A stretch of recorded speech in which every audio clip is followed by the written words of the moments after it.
Well, first of all, I think he went down to the jetty because they were about to demolish it as the war started, and they thought they were going to be invaded, and he went down and said, "No, stop that." Yes, it's a very typical photograph of him because he liked to wear his old suits or his old Macintosh. I think it was a place where he could relax. That was what he really liked about Aberdovey, I think. He used to take me for a walk on Sunday, and there were no trains on Sunday, so you could walk all the way down the village and onto the Roman road, as it was called, and then it ended up on the railway line. And when we got to a place where it said whistle, because there was a level crossing, he used to say to me, "Can you whistle?" And I used to say, "No, I can't." "Oh, well," he said, "we better go back now." He was a very kind and gentle person, I think, really. And I think he was devoted to my mother, and they got on very well. He used to tease her when she made a cake without any flour in it.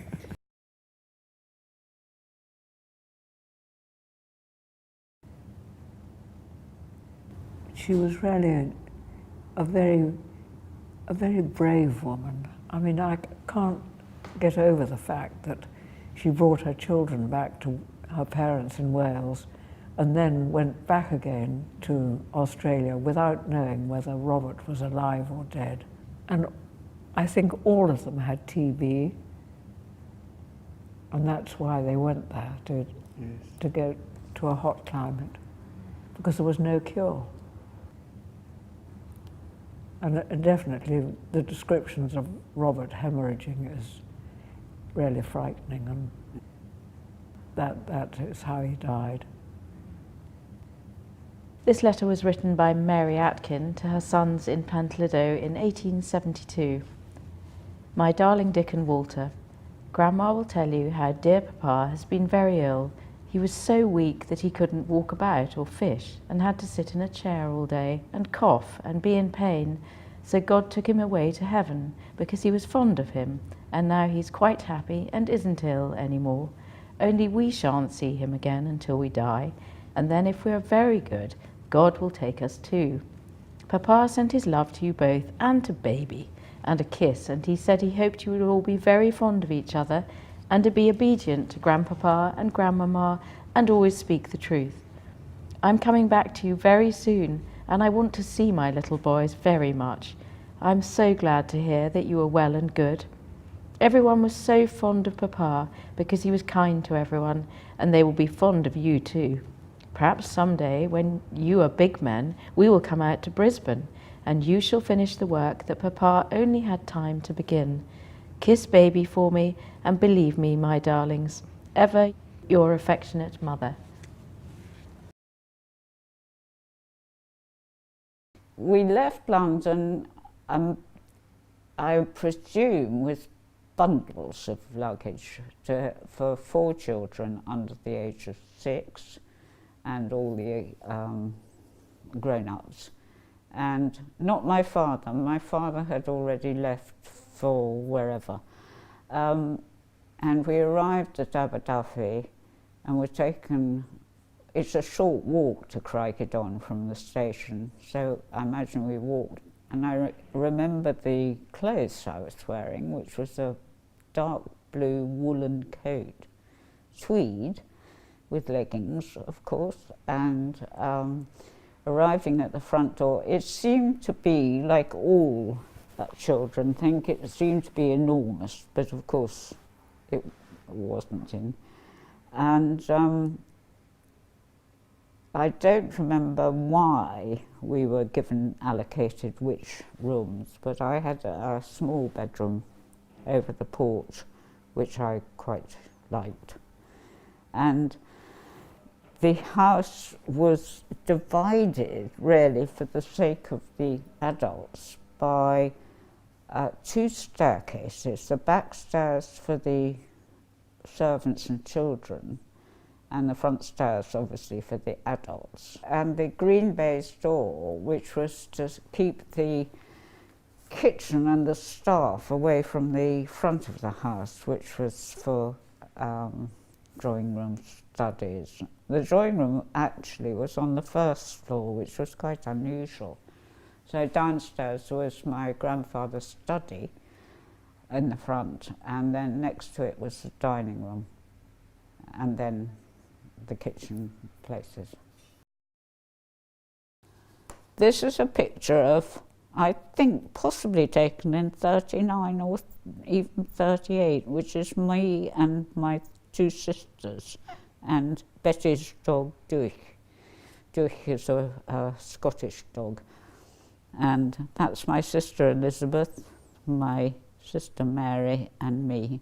And we were dressed for obviously a fancy dress fete as the three little pigs and the big bad wolf. He's a nice dog. Living in Craigiedon, we had no particular education to start with. And to amuse us, or not to amuse us, I suppose to instruct us, we used to put on plays, and this would be the result of my mother's acting abilities or career or whatever.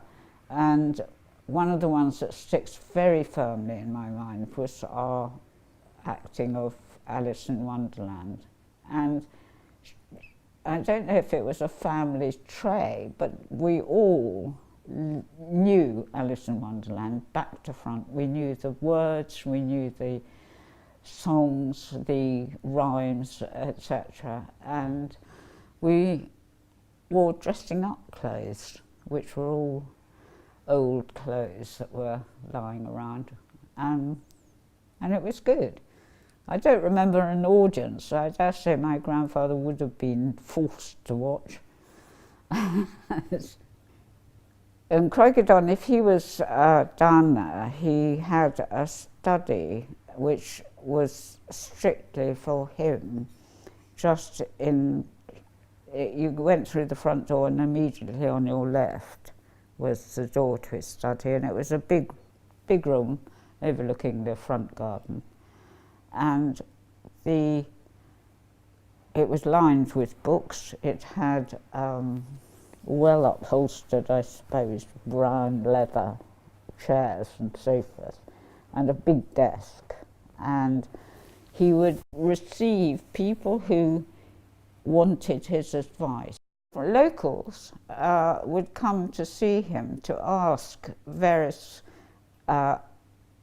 I mean, I'm not sure how legal the advice, but they were certainly thought that he was a fount of wisdom in dealing with their affairs. And he would be he was actually a magistrate at one point before he went to the bar. And he was very concerned with helping people, because and this was something that was instilled in us. The law is for everyone. We were taken to the funeral in the church down the main village street, which overlooks the sea and the promenade, and every single window had its blinds pulled down, because it was I don't know if it was just Welsh or everybody did it in those days, but it was a mark of respect. And Lord Atkin, I think it was his, not his morality so much as his, I can't think of the right word, rigorousness. We certainly appreciated who he was and what he did, and will stand up for freedom in every way. And that's his influence, but it's an influence not on just his grandchildren, but on a whole lot more people, I hope.